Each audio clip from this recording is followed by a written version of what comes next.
Hey guys, how's it going? Another update from Asian Kenshin. It's a really old name, don't even ask about it.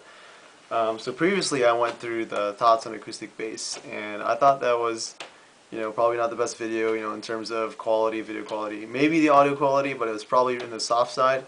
But right now I'm on Thanksgiving break, so just really chilling. I'm recording as a digital camera now instead of the webcam. Hopefully it'll be a little bit better. But one thing that I want to focus on today is electric bass and really the accessories that come with that. So what I have here, there's gonna be a lot of moving around. So let me, I guess, give you a tour of what's to come. So what we have here is, well, let me try to grab this thing. All right, we have my case, the Roadrunner. I mean, it's a pretty solid case. Actually, something interesting is happening here because the whatchamacallit, the bottom of my bass, the thing that holds the strap lock thing, is actually puncturing a hole through my case, so it can potentially make a hole through this, and pretty much rip the entire length, allowing my bass to drop while I'm walking. So I'm kind of worried about that. I'm probably gonna sew something, put a cardboard paper inside. But yeah, other than that, I guess what I have next to it is a strap. It's a Levi Strap and a Levi, whatever. And I've installed strap locks right here. And they're pretty solid in terms of quality and just ease of use. I actually got it just from haggling a bunch of stores, and they gave it to me for maybe $3, but that's with a $10 gift card, so it's a good deal nonetheless. And then on the other end, it's got the other side of that, and as usual, with a push of a button, it simply unlocks. It unlocks your bass from the strap. And what I have here, don't mind about that one. That's my bass. That's my brother's Les Paul. It's just an Epiphone. No, it's not a Gibson. We're not that rich. So we have a Stingray here. This is how it looks kind of from our aspect, my aspect. So you can tell the neck is a little bit on the thick side in terms of its width.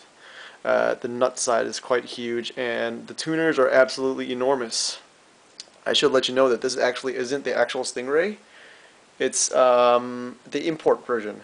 It's still made by Music Man. The brand is called Sterling Ray 34 by Music Man. So it's got the same creator, but it's simply created from a different factory and manufactured by a different company. So here's the hardware. It's not the cleanest of all. I've got a little bit of finishing to do in terms of chaining strings and just a bunch of other things. It's got the same bridge, Music Man style bridge. It's got 4 hardware knobs, whatnot. It's got the volume right here in the leftmost side. Remember, this is looking from the top to bottom. So as you're playing this, that's the treble, the second to left. Third to left, or just second to right, is the your mid frequencies, and the bass to raise the lower end. And that's what I often use depending on the type of song, because it can really change the sound of your bass within a few seconds. But that I'll talk about in a few minutes. That's just a Radio Shack cable that I use to go all the way into this little small amp I have here. It's I don't even know how small it is. Probably an 8-inch Fender solid state amp. It's not the best thing ever, but I do appreciate its the size. It's very small, very compact, and it can do a lot of things. In terms of its bass, it's not going to be able to produce a good amount of sound. But what I do have in my dorm is it's a VT. Shoot, I forgot. It's actually the Micro SVT.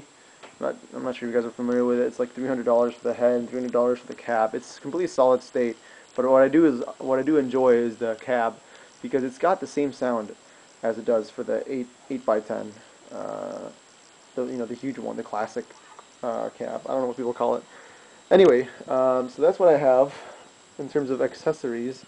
In terms of bass, let me kind of give you an overall look of how this thing is. Well, if someone were to be giving me a Music Man and give me this exactly as I have here, I wouldn't be able to tell a difference, because their ability to replicate the tones from this thing is ridiculous. They're able to do so many things. in terms of replicating how it sounds, you know, how it looks, especially. I mean, if you were to just remove the sterling from there, I wouldn't be able to tell it. And this too, by the way, it's got a little etch emboss. I don't know what it's called.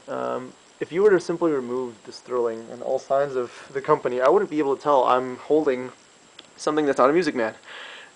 I'm serious. Like, it's got something Music Mans are typically known for is the low end growl, as opposed to the jazz bass's high end snarl. Something that the Sterling, I'm sorry, the Stingray is capable of doing is getting that low end growl from the humbucked pickup here, and just through its active and hot preamp that's inside this bass. But yeah, that's something this thing is capable of achieving, and I do like that a lot. And I'll show you a bit of play, but not too much, since this video will probably be way too long and just boring for you guys. So let me kind of set this right here. Oh boy. Alright, that should be good. If you can't see me, oh well.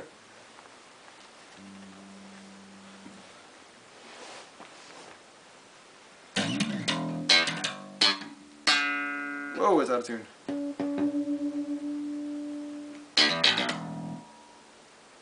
We're using the treble again. This is the treble. This is the bass right here.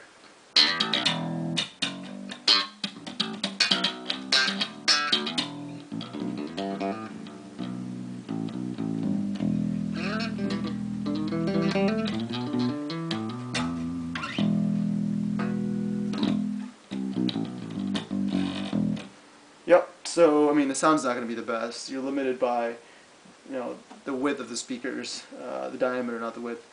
It's just an 8-inch, it's not a 10-inch that people have been using, and just the volume can't be, reproduced just simply because of the limitations on this amp here. I mean, it's only like, I got it for 90 bucks or something. It was from Guitar Center back in the days when they allowed haggling. And just because the infrastructure now, they don't allow that, so it's a little bit different now. But that's for another topic.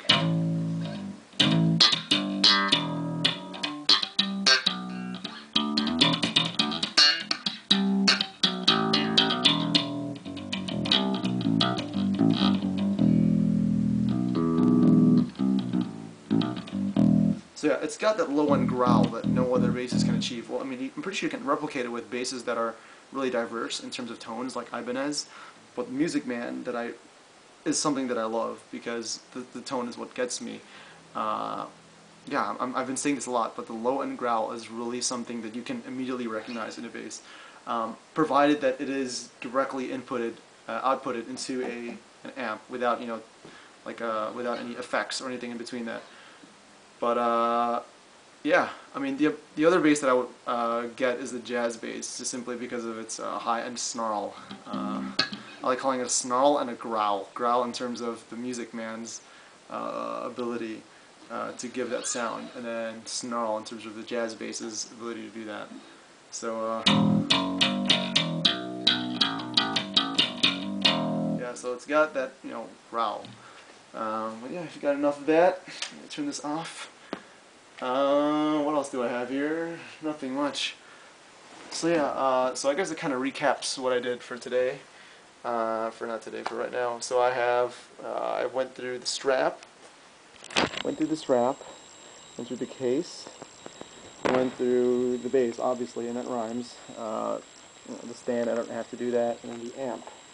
So the amp is something I would maybe, if I were to give a rating out of just, considering the value and everything, I would maybe give it an 8 out of 10.